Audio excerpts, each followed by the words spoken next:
ça, qu'il y a d'autres formes d'expression, fussent-elles différentes des nôtres. Ça, j'étais en Italie toute la semaine dernière. L'Italie, c'est beaucoup plus perméable par rapport à ça. Vous allez dire, ça fait 40 ans, depuis 1977, qu'ils pratiquent cette idée inclusive. Mais on a du mal, et reconnaissons-le tous ensemble, à penser qu'une personne en situation de handicap, c'est d'abord un être existant, pensant, pris dans des flux de désirs, de projets, de volonté, de goût, d'aspiration, de peur, d'élan vitaux, d'accablement, d'idéaux et de rêves, comme nous. Mais on leur demande tellement de les tenir au secret qu'ils finissent par s'y perdre. C'est ça la vraie question. Moi je pense que le problème, c'est qu'on ne comprend pas. On ne comprend pas ce regard de l'enfant autiste sur nous. On n'en voit pas la tumeur parce qu'on se dit, mais il ne communique pas, mais si, peut-être a-t-il là des étincelles de communication par ce regard qui ne se posait jamais, qui vient de se poser quelques instants, etc. Donc, vous voyez, vivre et exister. Une société inclusive est celle qui repose sur la reconnaissance de ce vouloir exister. Pour tout le monde. Et c'est ce qui fait l'unité commune. Deuxième pilier de la maison, ça va? Je vous ai pas endormi? Bon. Je contrôlerai de temps en temps et je garderai les noms de ceux qui sont endormis. Vous avez vu ce qui est arrivé en Corée du Nord à celui qui s'était endormi? C'est vraiment un mauvais exemple. Je ne suis pas compris pourquoi c'est ça. Le deuxième pilier d'une société inclusive, j'en ai fait le titre du petit livre.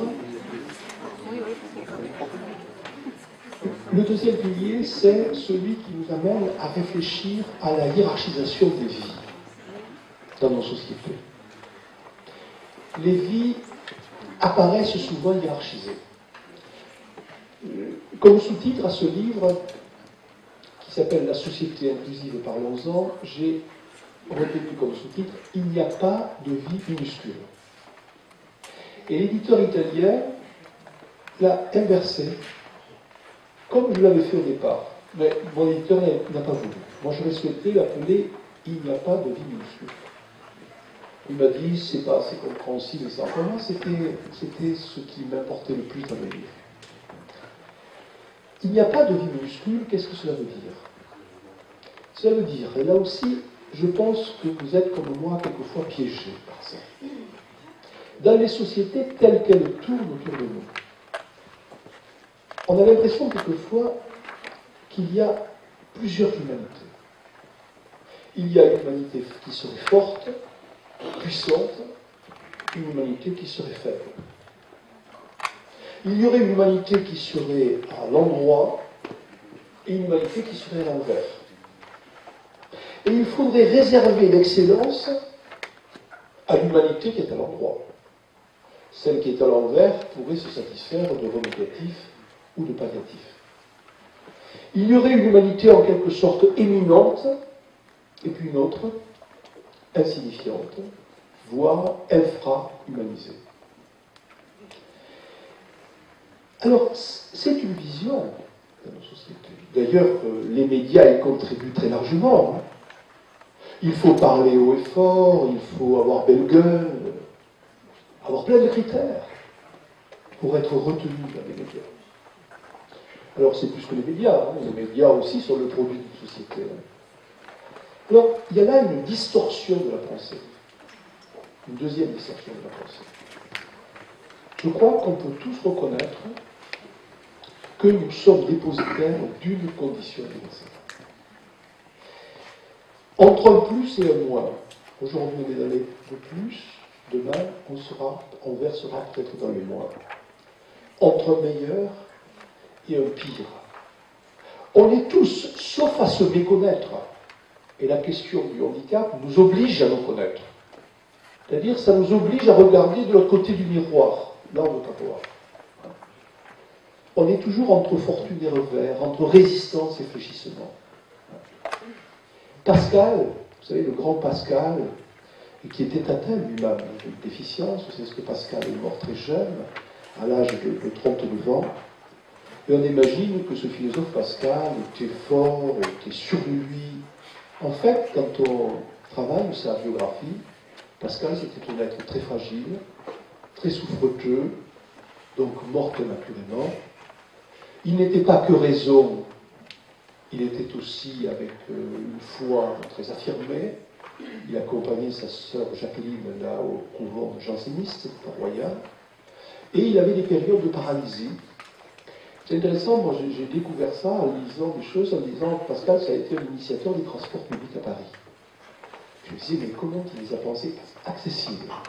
Je me disais, mais comment Pascal a pensé, fut-il génial, accessibiliser ces transports en commun, parce que lui-même vivait des périodes de paralysie. Alors Pascal disait, tout homme est entre l'infime et l'infini.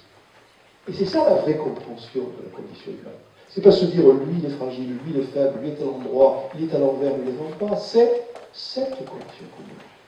Une société inclusive est dans, comment dire, la réunification des univers sociaux. Artificiellement divisés.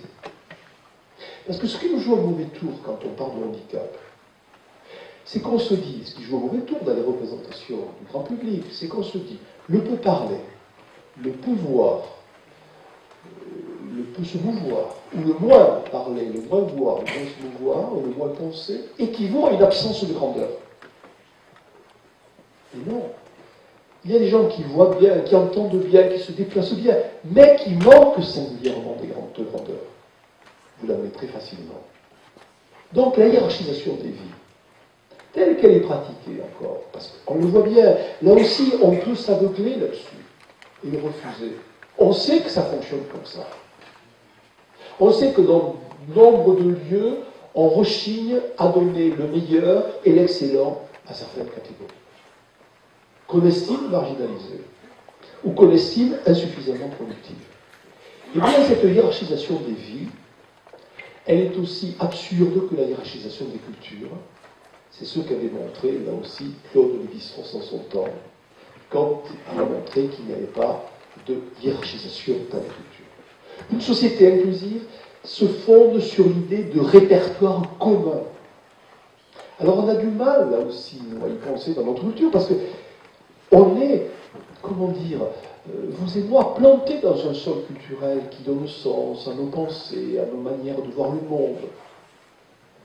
On voit bien, par exemple, que si on en parlait aussi tout à l'heure, qu'en France, quand on parle de ce qui est fait en Italie, tous les enfants en situation de handicap sont à l'école. Tous. Je rentre, j'étais en Toscane, je me dis, est-ce que c'est partout pareil dans les provinces italiennes? Je disais, est-ce que vous pouvez dire qu'il n'y a plus? Je dis, non, il n'y en a plus. Sauf des cas d'hospitalisation, peut-être 1 ou 2% des cas d'hospitalisation. Vous savez que l'Italie est un pays légal, mais il n'y en a plus. Donc,